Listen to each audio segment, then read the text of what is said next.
bienvenida a todos. Un agradecimiento muy especial al doctor Gustavo por estar acompañando en esta tarde. El doctor Gustavo es abogado de la Universidad Libre, magíster en Derecho Procesal de la Universidad Nacional de Rosario, Argentina, docente de la Universidad Libre de Colombia, miembro activo del Instituto Colombiano de Responsabilidad Civil y del Estado, miembro del Observatorio e Intervención Constitucional Ciudadana de la Universidad Libre, ponente nacional y conferencista en asuntos de derecho privado, derecho procesal y derecho constitucional, con publicaciones en las áreas de derecho internacional, derecho constitucional y derecho procesal, socio y fundador de la firma Legal Assistance Group S.A. Doctor Gustavo, le damos la bienvenida, puede empezar. Muy buenas tardes, ¿cómo se encuentran? El día de hoy vamos a hablar un poco sobre el tema de la responsabilidad civil y algo que hemos denominado como nuevas formas de contratación online. Vamos a dar como una especie de temario sobre qué vamos a hablar. Esencialmente vamos a hablar sobre 7 puntos. Primero, si bien estamos diciendo que son nuevas formas de contratación online, vamos a especificar un poco esa definición de nuevas formas de contratación online y la vamos a delimitar a un ámbito esencial que denominaremos como economía colaborativa. De pronto algunos ya han escuchado el término, de pronto para algunos es nuevo, pero vamos a ver que es algo con lo que más o menos todos tenemos algún tipo de cercanía o en algún momento lo hemos manejado, sino que es darle un poco, un enfoque un poco más teórico. Segundo, desde ese punto de vista de la economía colaborativa, vamos a hablar de un fenómeno que se llama el crowdfunding, que es parte de la economía colaborativa. Vamos a hablar de las modalidades de crowdfunding, vamos a hablar del crowdfunding y la propiedad intelectual, vamos a hablar de cómo del escenario de la responsabilidad civil dentro de la economía colaborativa, unas complejidades particulares, y después hablaremos del fenómeno de la incorporación y las dificultades de la incorporación de la economía colaborativa dentro del derecho colombiano para concluir con unas breves conclusiones.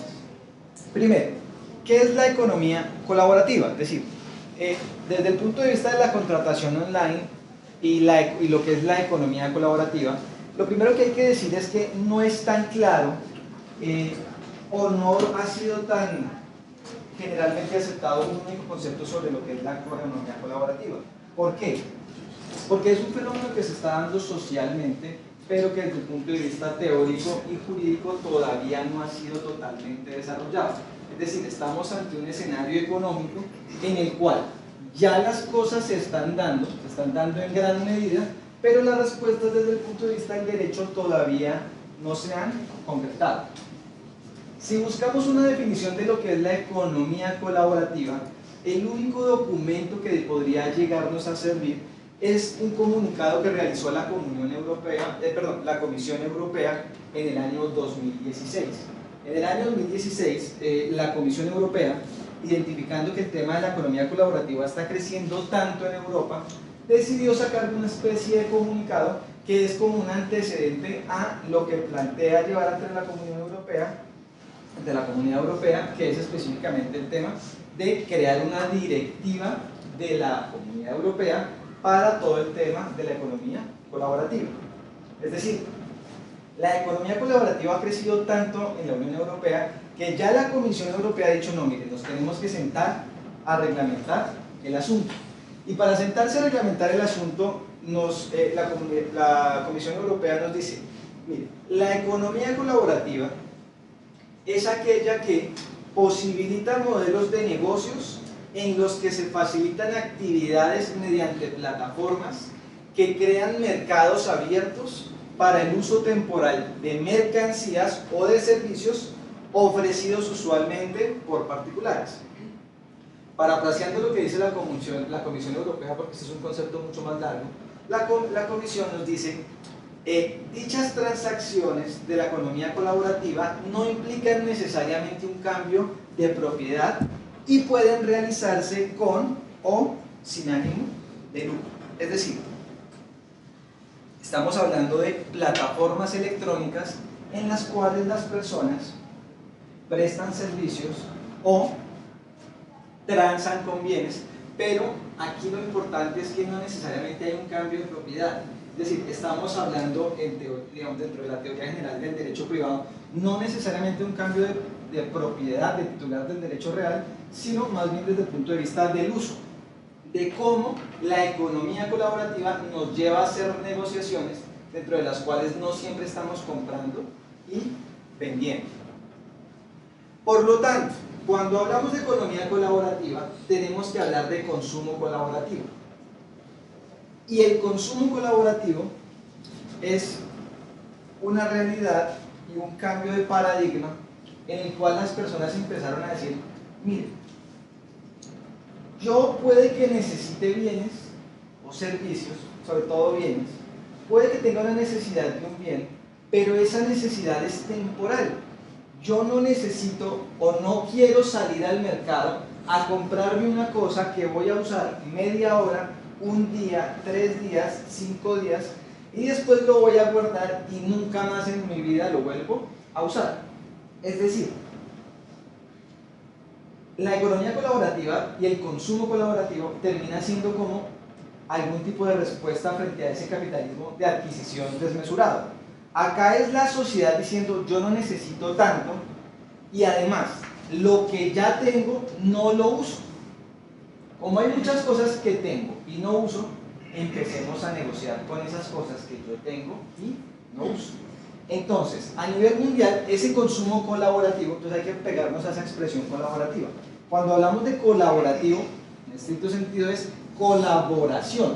Por eso la definición de la economía colaborativa nos decía que eran negociaciones entre particulares. Son personas colaborando en cierto sentido para la realización de negocios jurídicos e insisto, no para adquirir bienes de manera definitiva, sino de manera temporal. Dentro de estos negocios colaborativos aparecen en esencia 3 intervinientes. No se le catalogan contratantes porque no necesariamente hay un único negocio jurídico que los ate a los 3, pero sí hablamos de 3 intervinientes. Hablamos de un prestador de un bien o de un servicio que puede ser un particular o admite a un profesional. No se descarta, que quien realice estos negocios de economía colaborativa sea alguien que se dedique profesionalmente a ello, es decir, no se descarta a los comerciantes. Lo que pasa es que el surgimiento de la figura no está dado hacia y por los comerciantes, sino es un negocio entre particulares. Está un intermediario, que en el escenario que estamos hablando son las plataformas, y por último está un usuario. Y acá es donde todos decimos, ah, ya sé de qué está hablando, o yo ya lo he escuchado. ¿Cuáles son los ejemplos más comunes de economía colaborativa? Por lo menos creo que hemos escuchado o usado mucho uno. Uber. Uber es un ejemplo de economía colaborativa. Para muchos no es el mejor ejemplo. Para muchos eso de colaborativo no tiene absolutamente nada. Bueno, todavía estamos haciendo definiciones, es válido. Pero Uber es una plataforma que acerca a 2 personas. Una persona que tiene un automóvil y quiere prestar un servicio a otra persona que también es un particular. Aquí no estamos necesariamente en el escenario de el profesional, el que se dedica a una actividad de transporte, sino a 2 particulares que realizan un servicio. ¿Es el único ejemplo? No, pero de pronto es el que tenemos más cercano. Otro ejemplo que es muy común, de pronto, aquí en Colombia ya ha llegado, es el tema de Airbnb. Airbnb es otra plataforma en la cual yo tengo un apartamento, y ni siquiera un apartamento, puedo tener una habitación, y digo, ¿yo qué tengo en esa habitación? Nada. Ah, bueno, démosle un uso a eso y permitamos que alguien lo use de manera temporal y vuelve y queda deshabilitado. Esos son nuestros 2 ejemplos más cercanos, pero como estamos hablando que es consumo colaborativo, si bien en Colombia todavía no hay un gran desarrollo, pero inevitablemente a eso llegaremos, hay muchísimas más plataformas que hacen cosas parecidas. Relay Rides, esta es una aplicación en la cual yo digo, yo voy para Pereira ¿Quién va para Pereira? Camine, yo lo llevo. Entonces uno dice, esa persona está haciendo una actividad de transporte, esencialmente uno dice, no, el tipo va para Pereira, punto. Y el tipo va para Pereira, pero tiene 3 sillas desocupadas. Entonces dice, pues yo me subo a 2 personas más y colaboramos y nos vamos hasta Pereira. Uno dice, ¿eso qué influencia tiene?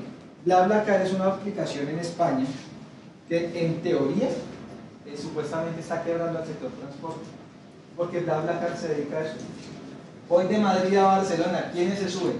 Ya hay tantas personas en las plataformas que es muy usual que todo el mundo, o sea, el raro es el que viaja sin llevar gente, porque esa, digamos, me sirve mucho que si yo voy de una ciudad a otra, pues subo a las personas y no me estoy volviendo por ese simple hecho comerciante o por lo menos un prestador profesional del servicio de transporte. No, sencillamente estamos colaborando. Park at My House, Zipcar, hay muchísimos ejemplos. BookMook, miren, hay aplicaciones para cosas tan sencillas como préstamo de libros. BookMook, no quiero comprarme un libro pero me lo quiero leer, hacemos préstamos. Entonces por eso la definición de economía colaborativa está dirigida hacia, ¿lo que dije? Negocios jurídicos que no implican necesariamente la transferencia del derecho de dominio. Yo lo uso, te lo entrego. Hay negocios que uno le dice, en Colombia yo todavía no lo hago ni a golpes. ¿Qué es el ejemplo de Zipcar? Yo este fin de semana no voy a estar en Bogotá, entonces yo registro mi carro en la aplicación, le dejo mi video, y alguien viene, un particular, un tercero, un doctor, viene, recoge mi carro, lo usa y me lo devuelve el martes. Él ya no fue una empresa especializada, sino que a otro particular que tenía un carro, que lo tenía guardado, pero dije, yo se lo alquilo mucho más económico, que ahí es donde empiezan a surgir aristas en cuanto al tema de, por ejemplo, el derecho de la competencia entre esos sectores tradicionales de la economía con estos nuevos sectores que se están creando. Entonces uno dice, bueno, ¿y qué tanto ha crecido esto? Este carretazo es un carretazo serio, realmente hay personas. ¿Cuál es el efecto económico de estas negociaciones? Recuerden que les dije que una de las modalidades de economía colaborativa es el crowdfunding. Ya vamos a ver qué es eso del crowdfunding. Pero un estudio hecho por la Unidad de Proyección Normativa y los de Estudios de Regulación Financiera, adscrita al Ministerio de Hacienda, solo en cuanto a una de las modalidades del crowdfunding, que es el crowdfunding financiero, es una modalidad, estableció que para el año 2015 se han movido 34.4 billones de dólares. Y la proyección para el 2025 que sean 150 billones de dólares en el mundo. La gráfica nos muestra esencialmente en qué países están haciendo este tipo de negociaciones. Estados Unidos es más grande, seguido por China y el Reino Unido. Es decir, hay muchos escenarios en los cuales las personas están saliendo de los negocios tradicionales y se están pasando a nuevas formas de negociación. Lo que intentaremos ver acá en este corto tiempo es qué repercusiones tienen en lo jurídico. ¿Será que lo tienen? ¿Nos derogaron todo el derecho? ¿Necesitamos ahora un código de la economía colaborativa? Otro ejemplo. Países con presencia de marca. Hicieron una entrevista al presidente de Mercedes-Benz, un negocio tradicional, y dice, mire, es que esto está cambiando. Los negocios están cambiando a tal punto que si usted pregunta cuál es la empresa más grande de taxis, alguien le puede decir Uber. ¿Y cuántos carros tiene? 0. ¿Cuál es la empresa hotelera más grande que hay? Airbnb. ¿Cuántos hoteles tiene? 0. Airbnb tiene presencia con marca casi en 200 países. Empresas hoteleras como IHG, Hilton y Marriott a lo sumo llegan a los 100 países. Es decir, estos son negocios en expansión. Cada vez hay más negocios y desde ese punto de vista la cosa está adquiriendo mucha importancia. Pero uno se pregunta, ¿por qué las personas o por qué la sociedad llega a este tipo de situaciones? Es decir, ¿cuáles han sido las causas para? Y desde ese punto de vista, aquí a veces cuando uno habla de esto puede terminar haciendo comentarios políticamente incorrectos, pero en esencia muchas veces es por deficiencias en el servicio. Las personas se quejan en los servicios tradicionales. Entonces, cuando yo me quejo del sector tradicional y alguien sale con un nuevo negocio, yo digo, pues si estoy cansado de esto, pues me voy para el otro, punto. Esa es la primera causa. La segunda, que de pronto ya llega a ser hasta más importante, es el tema de costos. ¿Cuánto me cuesta a mí quedarme en un hotel 5 estrellas? ¿Y cuánto me cuesta a mí alquilar un apartamento por días? Miren que el tema es tan delicado que el sector hotelero en la ciudad de Nueva York ha presionado muy fuertemente para que se pruebe la aplicación Airbnb en la ciudad de Nueva York. ¿Por qué? Porque si yo buscaba un hotel en Nueva York 5 estrellas, calculemos costos. Y si hoy me buscaba un apartamento muy bien ubicado también en Nueva York, a través de Airbnb, muy probablemente los costos eran menores. Claro, entonces aquí me empieza a decir, es que las cargas tributarias, es que las reglamentaciones especiales, bueno, sí, tiene toda la razón, pero ¿se está dando sí o no? Sí, entonces ya es algo inevitable. Alguien hablaba y ponía un ejemplo que me parece que es muy acorde. Eso es como cuando empezó a salir el automóvil con motor y los coches con caballo querían que se prohibieran, porque claro, el coche con motor contra la carroza con caballo, ¿qué ganaba? Pues el carro. Entonces, siempre estas nuevas formas de negociación terminan afectando de gran manera a sectores tradicionales, y más aún cuando nos salimos del sector especializado y nos vamos, insisto, a lo comunitario. Aquí pueden haber 10 personas registradas en Uber y 20 personas registradas en Airbnb, y eso les genera ganancia y no están específicamente dentro del sector comercial.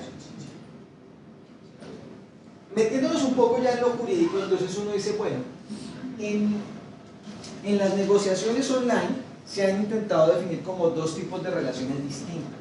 Oiga, no es lo mismo cuando se reúnen, digamos, las relaciones entre comerciantes y consumidores a las relaciones entre consumidores. A las relaciones entre consumidores las llamamos C2C o P2P, y a las relaciones entre comerciantes y consumidores las llamamos B2C o B2C.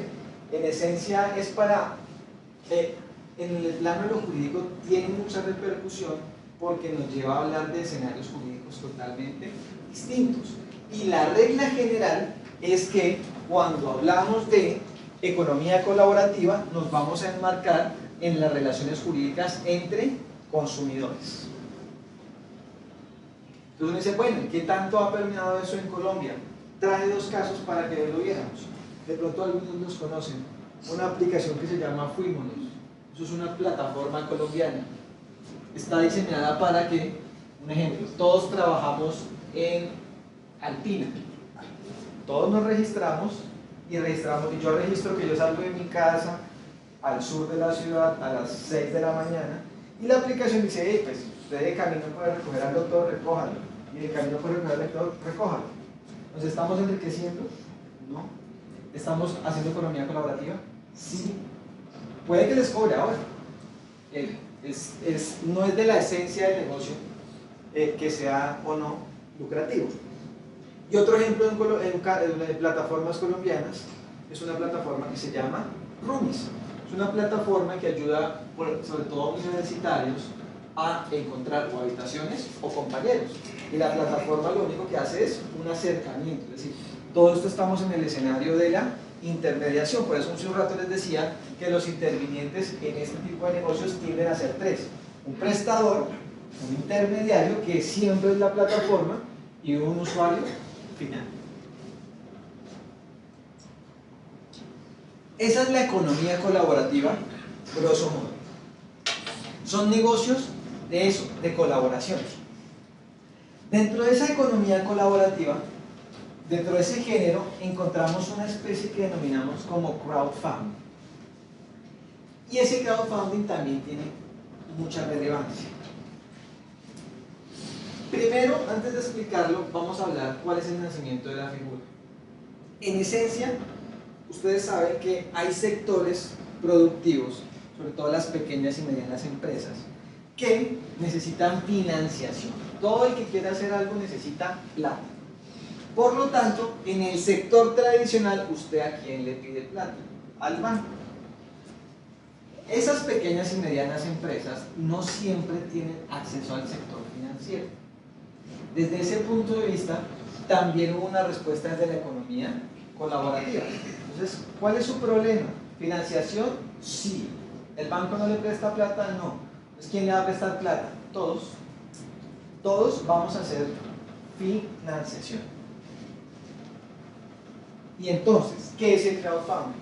El crowdfunding, dicen los que ya han teorizado sobre el tema, que es un fenómeno negocial consistente en la creación de un entorno electrónico para la agrupación de un colectivo. Miren, nuevamente aparece lo de lo colaborativo. Para crear un colectivo en donde se aportan o ideas, o recursos, o fondos. Y la interacción en red dirigida a apoyar conjuntamente proyectos, esfuerzos, iniciativas de individuos, ONGs o empresas. Esto no es solamente para el que quiere curar el SIDA o salvar a África del hambre, ¿no? Usted aquí puede subir un proyecto productivo y dice, mire, mi intención es enriquecerme, pero no tengo un centavo. Comunidad en general, ayúdenme.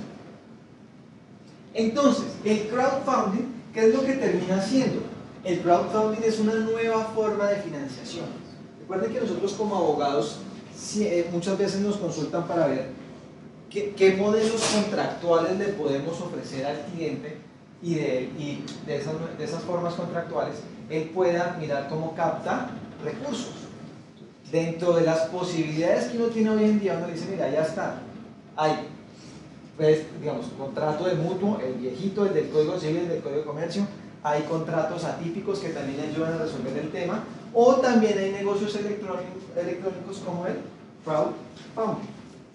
Entonces, ¿qué es el crowdfunding? Termina siendo, ¿cuáles son los objetivos del crowdfunding? En esencia los podemos resumir a 4. Primero, la utilización de la tecnología para la realización de negocios jurídicos relacionados con la financiación de la empresa. Segundo, creación de espacios, además de los físicos y los locales. Y eso termina siendo algo muy importante. ¿Por qué? Yo puedo tener el proyecto más pequeñito que ustedes se puedan imaginar.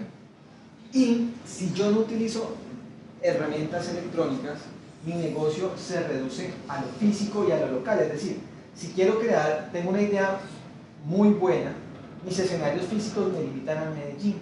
Entonces, ¿a dónde intentaré buscar recursos? En Medellín, porque de ahí no me salgo, porque ese es un espacio físico.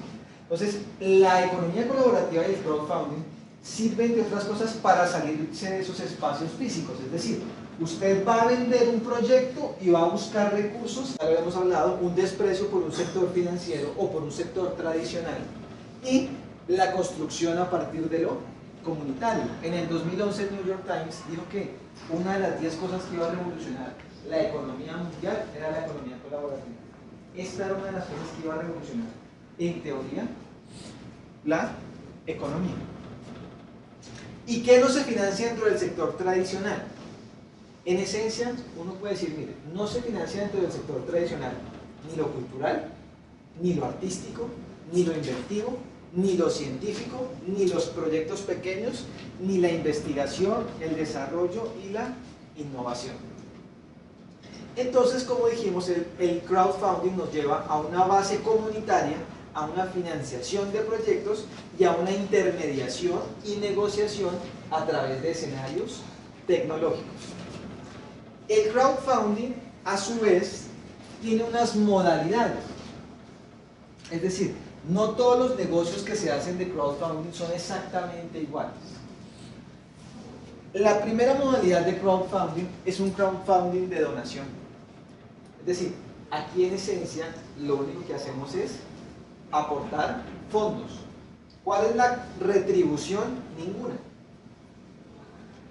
El crowdfunding de donación Aquí vemos un ejemplo de un caso colombiano, una plataforma que se llama Help. Como en Colombia todavía es un negocio tan incipiente, miren que es una plataforma que dice, hemos recaudado 42 millones de pesos con el apoyo de 380 personas para financiar a 7 estudiantes. ¿Esta plataforma para qué sirve? Para becar gente. ¿Y de dónde sale la plata? De usted, de usted, de usted, de usted. ¿Y cuál es su aporte? Los aportes pueden ser mínimos. Esas plataformas, como son de donación, te reciben desde $1 hasta lo que te aguante el bolsillo. Pero miren cómo entre 380 personas se recogieron a través de una plataforma 42 millones de pesos y se financiaron a 7 estudiantes. El crowdfunding de recompensa, este es el más conocido, este es el más usual. En el crowdfunding de recompensa, yo no tengo la intención de sencillamente hacer una donación. Yo voy a hacer un aporte, pero usted, promotor del proyecto al que yo le estoy realizando una inversión, me va a dar una compensación. Esa compensación puede variar dependiendo de cada proyecto. Yo les pongo un ejemplo. Yo les digo a todos ustedes, miren, voy a sacar un libro sobre economía colaborativa, pero no tengo un peso para hacer el libro. Financienme, hagan aportes, y para el que aporte mínimo 50.000 pesos, una vez yo logre el dinero necesario para mi proyecto, va a, como recompensa, tener una copia del libro. Entonces, hay una inversión, pero no necesariamente hablamos de una retribución en cuanto a ganancias del proyecto, no. Acá estamos únicamente hablando de que hay algún tipo de recompensa. Esta es una de las aplicaciones más utilizadas y más conocidas a nivel mundial, se llama Kickstarter. Es una aplicación que está funcionando desde el 2008 y por encimita ha llegado a recaudar para un proyecto en un día $1 millón. En 2 o 3 días ha recaudado 3 y 4 millones de dólares. Es decir, Kickstarter. Acá medio se ve. Kickstarter. Entonces la gente sube sus proyectos. ¿Cuál proyecto? El que sea. ¿Hay una limitación en cuanto a al tipo de proyecto que usted quiere realizar? Ninguna. Usted sube su proyecto. Claro, la plataforma ya es una de las plataformas más conocidas y desde ese punto de vista ha logrado unas inversiones o una recaudación de fondos muy alta. Y es, insisto, de las más antiguas que hay. A través del crowdfunding de recompensa, por lo menos, por ejemplo, a modo de ejemplos, se han hecho películas. De pronto alguien se ha visto esta película, La Edad de la Estupidez. Esa es una película que se hizo totalmente a partir de crowdfunding. Todo el mundo aportó y cuando se realizó la película hay algún tipo de recompensa. La recompensa puede ser tan sencilla como ir al preestreno. Esa es su recompensa. Como pueden haber recompensas mucho más altas. Y también, por ejemplo, han salido videojuegos como este que se ve acá, un juego totalmente realizado a partir de crowdfunding. Como estamos hablando de elaboración de cosas, entonces, miren que este tema de la economía colaborativa da para todo. Hasta ahora estamos hablando de los escenarios del derecho privado. Usted me puede decir, mire, pues usted me está hablando ahí de contratos de donación o en general algún tipo de contraprestación. No tiene nada de novedoso. Además del crowdfunding hay otra cosa, porque como estamos hablando de que es economía colaborativa, hay otra cosa que se denomina el crowdsourcing. ¿Y qué es el crowdsourcing? Aquí, de pronto algún amante laboral que nos acompañe, aquí la cosa es distinta. Aquí la cosa es, yo quiero hacer algo, no tengo ni idea cómo hacerlo, o de pronto me sale muy costoso. Entonces, hay plataformas en las cuales, este es un ejemplo de una plataforma de eso, es una plataforma de diseñadores. Y yo digo, miren, les digo a todos ustedes son diseñadores registrados en la plataforma, yo les digo, necesito el nuevo logo para mi firma. Y les digo, les lanzo un concurso. Y todos ustedes van a hacer el logo que yo necesito, todos. Entonces, ahí no es crowdfunding, es decir, ahí no saco mis recursos de las personas, para hacer el proyecto yo, sino aquí la relación se invierte. En el crowdsourcing las personas hacen hacen parte de lo que el promotor requiere hacer. Y los contrato a todos ustedes, en teoría, a través de un concurso online, para que el que a mí más me guste, con ese yo realizo el negocio. Y él me termina prestando un servicio y me entrega la propiedad intelectual respecto del bien que me entregó como un bien inmaterial. Entonces, esto afecta hasta las relaciones laborales, porque hay muchos escenarios en los cuales las personas ya no están contratando personas. Yo voy a plataformas y que los que se inscriben en la plataforma se peleen para hacer lo que yo necesito. Eso implica cambios hasta en el escenario del derecho laboral. Este es otro ejemplo de una plataforma de crowdfunding de recompensa. Aquí ya lo que se está financiando es un tema eminentemente médico, es una doctora que está buscando la financiación de un proyecto para desarrollar unas terapias específicas. ¿Por qué lo traigo a colación? Porque en el crowdfunding la mayoría de las plataformas establecen como un punto sin el cual, si usted no llega a esa financiación, el proyecto no va a ser financiado. Entonces, en el ejemplo de ella, la meta de financiación eran 5.000 euros. Hasta el momento llevaba recaudado 1.975 euros, más o menos el 40%. Si la persona no llega a la meta, sencillamente las personas que hicieron los aportes tienen una devolución de su dinero. Aquí ya la cosa cambia otro poquito. En los dos primeros escenarios no veíamos como contraprestaciones tan claras, pero en el crowdfunding de préstamo ya hablamos que ahora sí yo necesito plata prestada y si me quieren cobrar intereses, cóbrenmelos. Pero ¿quién me va a prestar? ¿Banco X? ¿Banco Z? No, la plata sale de ustedes, de las mismas personas que se inscriben en las plataformas. Entonces miren que aquí los negocios ya le estamos pegando al sector más tradicional de todos, que es al sector financiero. Y ahora yo no le pido plata a un banco, yo me voy a una plataforma y le digo, todos ustedes, presten mi plata y yo se las devuelvo con unos intereses. Y la cosa puede ser aún más agresiva, que es en el crowdfunding de participación. En el crowdfunding de participación, aquí ya no es présteme plata, sino ¿usted cree en mi idea? Sí. Ah, bueno, si cree en mi idea, hagamos una cosa. Perdón. Lo voy a hacer partícipe. ¿Pero de qué lo voy a hacer partícipe? Lo voy a hacer partícipe o de los beneficios de las ganancias, por ejemplo en el proyecto de películas, si yo lo hubiese hecho con crowdfunding de participación, entonces yo le digo, mire, yo entro al proyecto, yo le aporto una plata y yo me voy a llevar el 20% de las utilidades de ese proyecto. O, más aún, yo lo vuelvo socio. ¿A quién? A un total y absoluto desconocido en el otro lado del planeta. A esa persona, sin conocerlo, lo puedo volver socio porque me hizo una financiación a través de plataformas electrónicas. Ese es el crowdfunding de participación. Insisto, dentro del crowdfunding vemos a tres partes o tres intervinientes esencialmente. El gestor, que el gestor siempre es la plataforma electrónica que se encarga de acercar a las partes. Vemos un promotor, que es el que tiene la idea o el proyecto productivo, y por último tenemos a un inversionista o un inversor. Eso genera que, como hay tres partes, por lo menos se dan dos tipos de relaciones jurídicas distintas.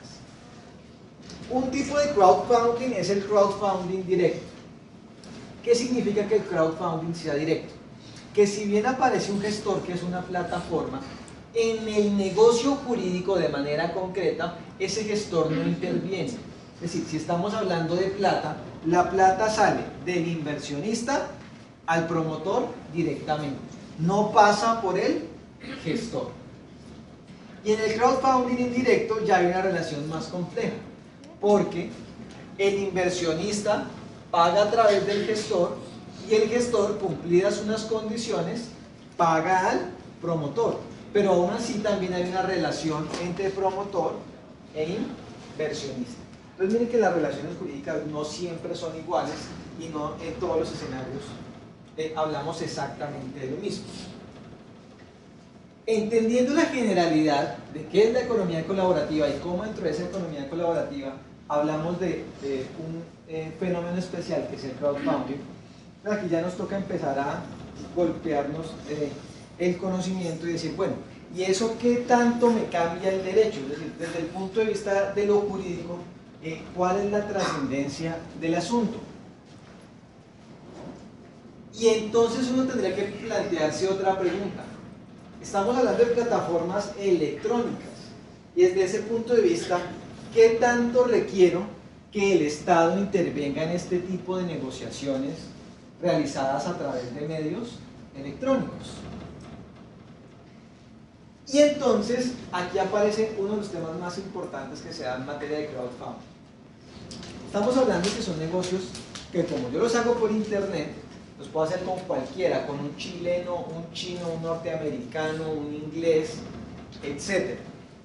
Y desde ese punto de vista, el derecho electrónico ha venido dando respuestas desde antes. Esto no se lo inventó la economía colaborativa, pero sí le está dando un uso alto. ¿Cuál es ese uso? ¿O qué es ese fenómeno que se está dando? Miren, en los escenarios electrónicos, para la resolución de conflictos, está planteándose el siguiente debate.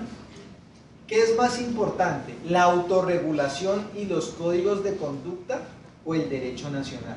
Es decir, miren que las posibilidades de negocios de economía colaborativa son demasiados y pueden ser muy distintos. Desde ese punto de vista lo que uno se pregunta es, bueno, ¿y cómo resuelvo el problema cuando se me presenta un problema? En ese escenario, desde el punto de vista del derecho comercial electrónico, en general del derecho electrónico, lo que se dice es las plataformas o esos entornos electrónicos, más que moverse dentro de escenarios de derecho nacional, se van a mover dentro de escenarios de códigos de conducta. Me dice, ¿cómo así? ¿Qué es eso de códigos de conducta? Los códigos de conducta podemos decir que establecen las reglas y principios de manera privada o establecen las reglas y principios de manera privada sobre las cuales se regirán las relaciones entre los particulares y que se comprometen a seguir. Entonces, aquí ya no es el papá Estado pegándonos, mandándonos al policía o al juez o al que sea, sino que somos, mire, este escenario en el derecho nacional es muy difícil de aplicarlo.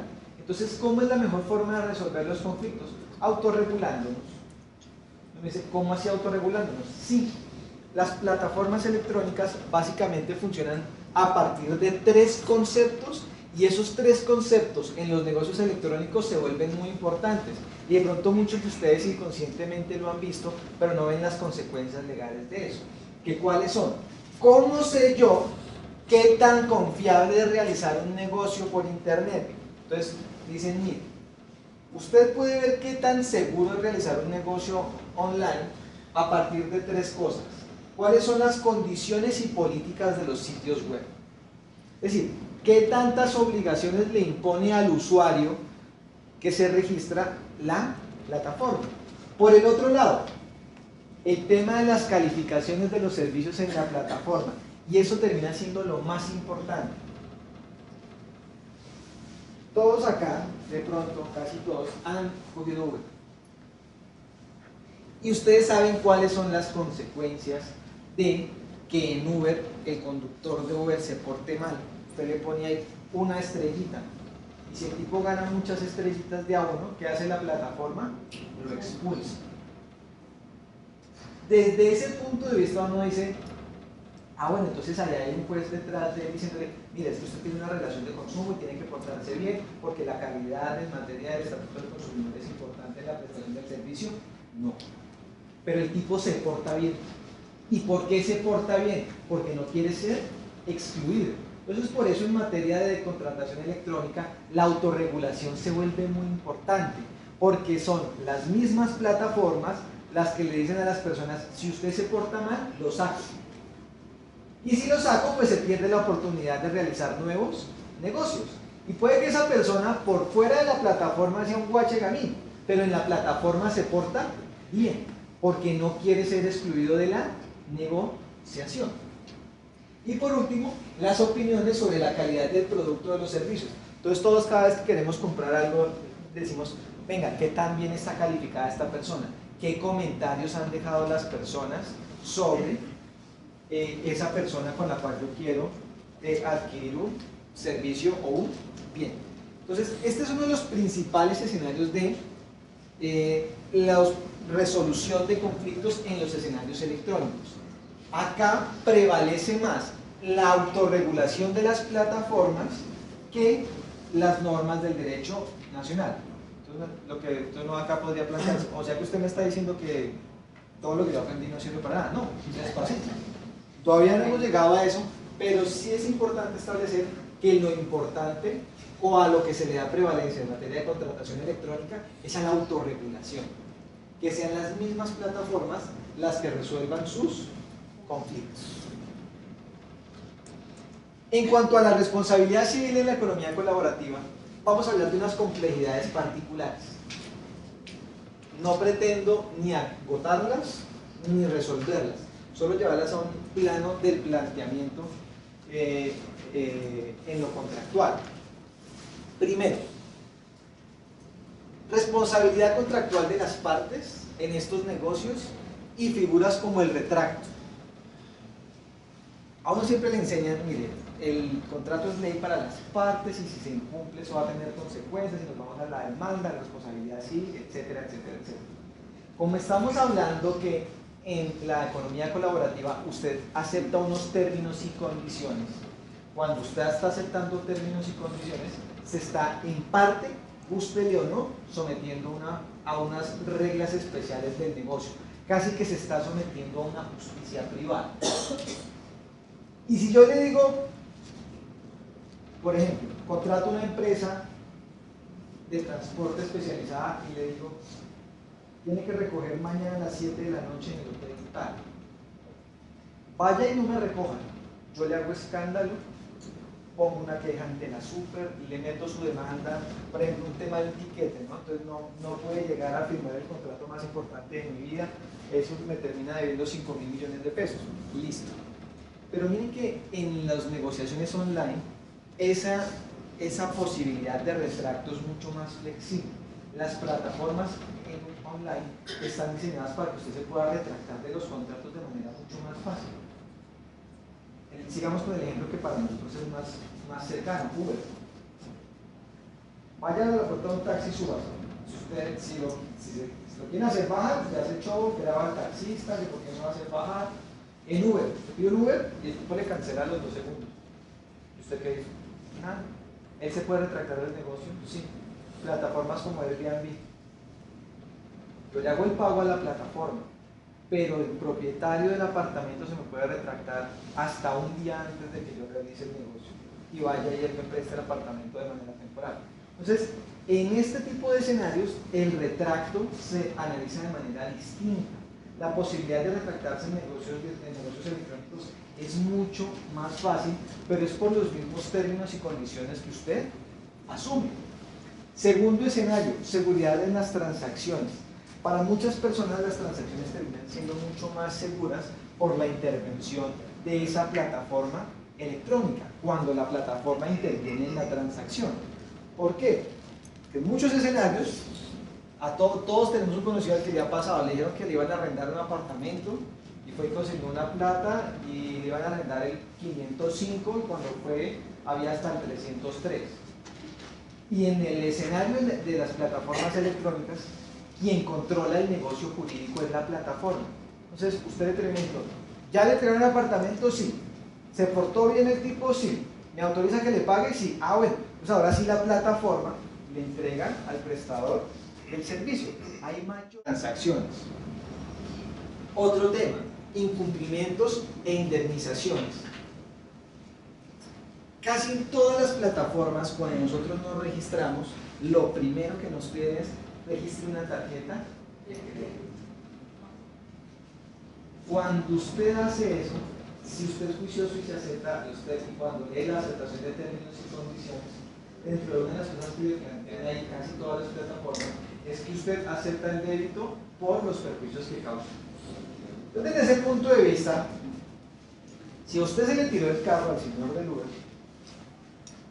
el señor del Uber no va a decir, oh, yo me voy a iniciar una demanda por el incumplimiento porque dio un mal uso del automóvil y ahora tengo que iniciar un proceso ante la jurisdicción. Y me dice, ¿pero qué le hizo? No, con un cuchillo me dañó la cojinería. Entonces me dice, ¿cuánto vale eso? Uno como abogado, ¿no? ¿Cuánto vale eso? No, eso me vale 200.000. Tome 100.000 y no peleemos. Porque muchos de este tipo de negocios implican que las cuantías son muy bajas. Pero miren que hasta en eso las plataformas ayudan, porque las plataformas terminan siendo escenarios de resolución de conflictos. ¿Qué hace el conductor en Uber? Le toma una foto, lo escala a la plataforma y la plataforma dice, este señor me está diciendo que usted le dañó el carro, como usted se lo dañó, le descuento la plata. Pero usted, ¿quién se cree? Usted me firmó unos términos y condiciones, y como me firmó unos términos y condiciones, me habilitó para que yo en estos escenarios resuelva ese tipo de controversias. ¿Pero quién las resuelve? La plataforma. No es un juez el que interviene.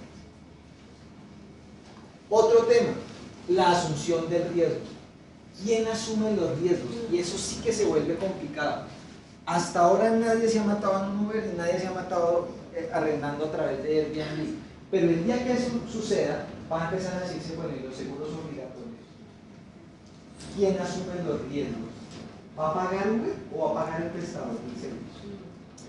Porque entonces Uber le puede decir, no, mire, yo acá soy intermediario, yo la acerqué a ella con ella, y si ella se iba en un carro y se mataron, eso es problema de ellos, yo no intervino, porque ese carro ni siquiera es mío. Entonces, ¿quién asume los riesgos frente a esas posibles escenarios de responsabilidades contractuales o extracontractuales? Son temas que todavía no se pueden definir, porque todavía no hemos llegado tan lejos. Este es un tema que también hay que delimitarlo, pero es, mire, esa persona que presta un servicio es dependiente o es independiente, otra vez, casi que llevándonos al tema del derecho laboral. Y otra cosa que también es muy criticada es el tema de la evasión tributaria. ¿Cuánto paga en tributos el que arrienda apartamentos a través del Airbnb? 0 pesos. ¿Cuál es la carga tributaria para los hoteles? Es mucho más elevada. Y en últimas, la evasión tributaria lo que hace es afectar al Estado. Y otra de las problemáticas más complejas es el tema del régimen legal aplicable y cómo se debería regular la actividad. Porque entonces ya alguien salió a decir, ah no, entonces si usted se inscribe en Uber, entonces me hace el favor y va y se registra como transportador. Y yo, pero yo me hago una carrera al mes y usualmente es cuando voy muy lejos y me devuelvo. Desde ese punto de vista, esto sí lo ha planteado la Comisión Europea es, mire, ¿la economía colaborativa sirve? Sí. La economía colaborativa ha servido tanto que muchas personas que estaban en crisis en la Unión Europea han salido adelante a partir de economía colaborativa, porque a partir de crisis el consumo colaborativo ha hecho que las personas salgan de esa situación. Pues desde ese punto de vista lo que se ha planteado es, y lo que establece la Comisión Europea es, mire, no meta a todo el mundo ni a todas las plataformas en el mismo saco. Haga una división, establezca cuándo el proveedor lo va a hacer como un profesional y cuando ese proveedor de bienes o de servicios no es profesional, sino que es un consumidor. Y le dice a uno, mire, 3 criterios para determinar eso. ¿Cuál es la frecuencia del servicio? ¿Hay o no hay fin lucrativo? ¿Y qué cantidad de negocios hace? Volviendo, insisto, Uber no me patrocina, nada, solo que utilizo porque es el ejemplo que todos tenemos ahí como más fresco, ¿no? Y en Bogotá no, nada, se los juro que no me he tomado una gaseosa por Uber.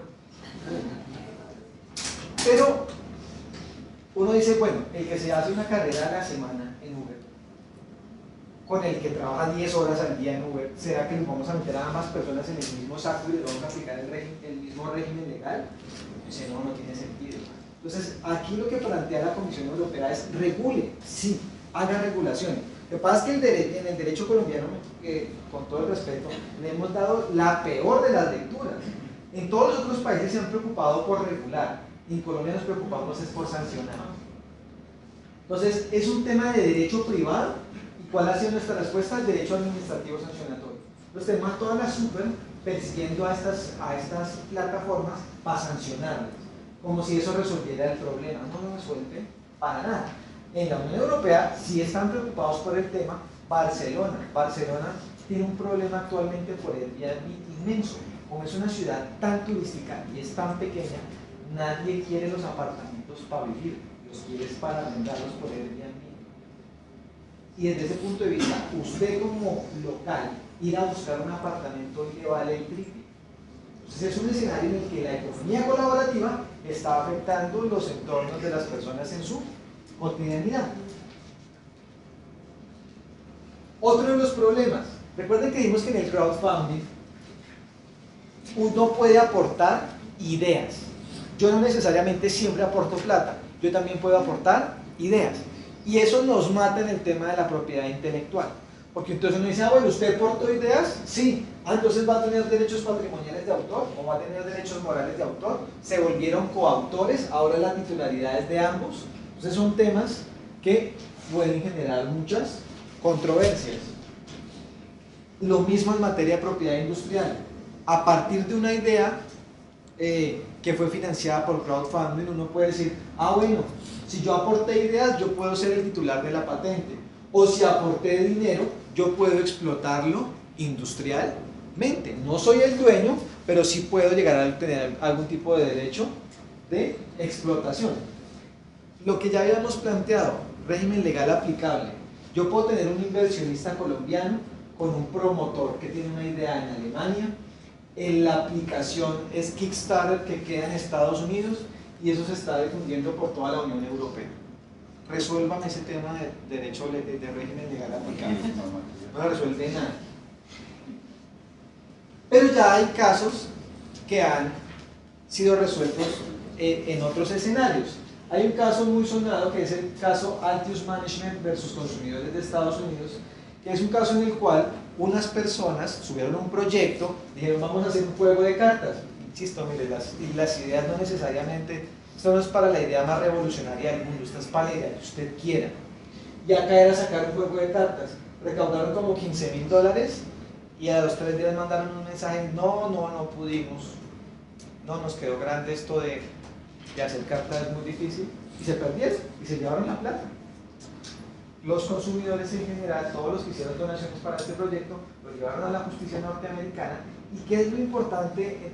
El caso tiene mucha trascendencia, pero algunas de las cosas más importantes del caso es que, recuerden que nosotros tenemos derecho comercial, civil, y tenemos reglas de estatuto del consumidor.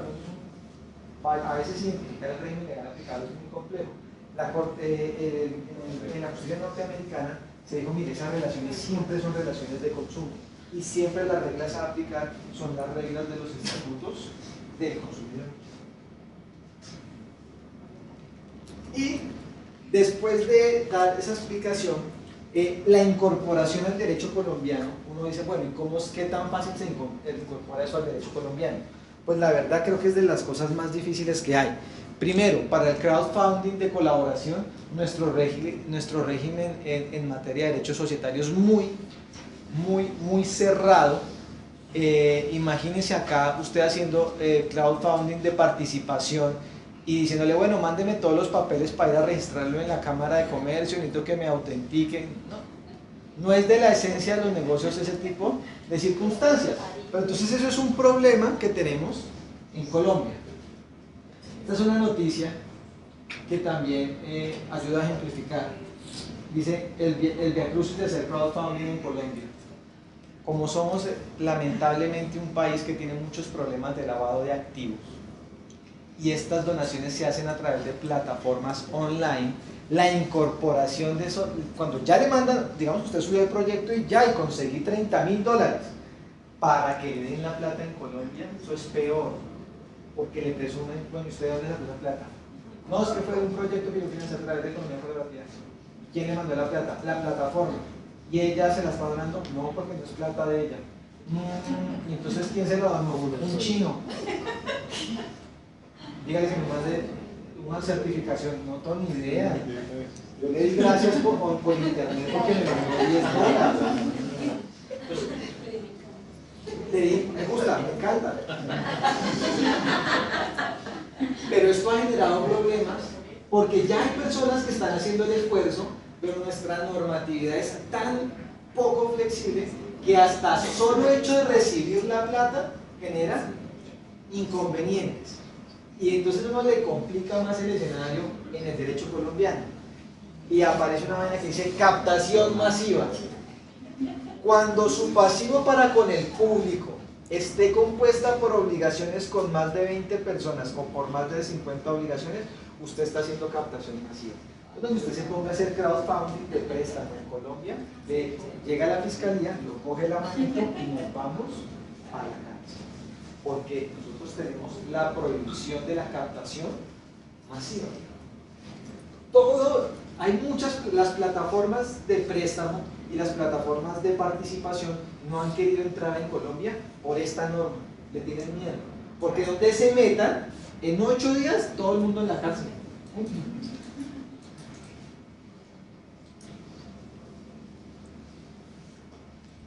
Como lo que leí, hay un proyecto de ley que es un documento que lo pueden consultar para el que tenga algún tipo de interés en esto, por la misma URF, que es la Unidad de Proyección Normativa y de Regulación Financiera, que es un documento de alternativas de regulación del crowdfunding.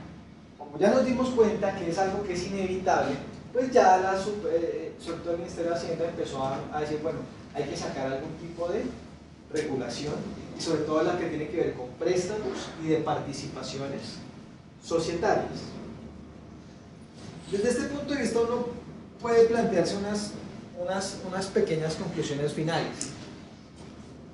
Primero, inevitablemente estamos hablando de nuevas formas de contratación que implican cambios en lo jurídico, nos llevan a escenarios en los cuales nosotros usualmente no nos movemos, pero que dentro de nuestra cotidianidad inevitablemente vamos a terminar llegando.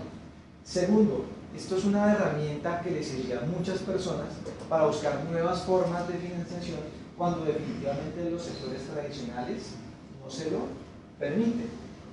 Tercero, esto más que querer agotar el tema, lo que es una breve presentación sobre cómo se está moviendo la contratación electrónica y cómo tenemos que plantear nuevas reflexiones desde el punto de vista de la academia. Uno puede decir cómo, por ejemplo, desde el derecho de la competencia, si hay una libertad económica, y en la Constitución en el artículo 333 nos establece que hay una libre competencia, como el Estado, justificable o injustificablemente, está haciendo unos controles sobre esa libre competencia y está cerrando nuevos mercados que en otros países no se han tomado la tarea de cerrar, porque ese es un principio constitucional, la libre competencia, eso es lo que protegemos. Es que tanta libre competencia hay cuando cerramos los escenarios cuando cerramos estas posibilidades de nuevos negocios electrónicos. Y obviamente necesitamos hacer ajustes normativos para acondicionarnos a estas nuevas formas de negociación y que se vuelva algo mucho más cotidiano y se vuelva algo que utilicemos cada vez más. Eso ha sido todo. Muchísimas gracias.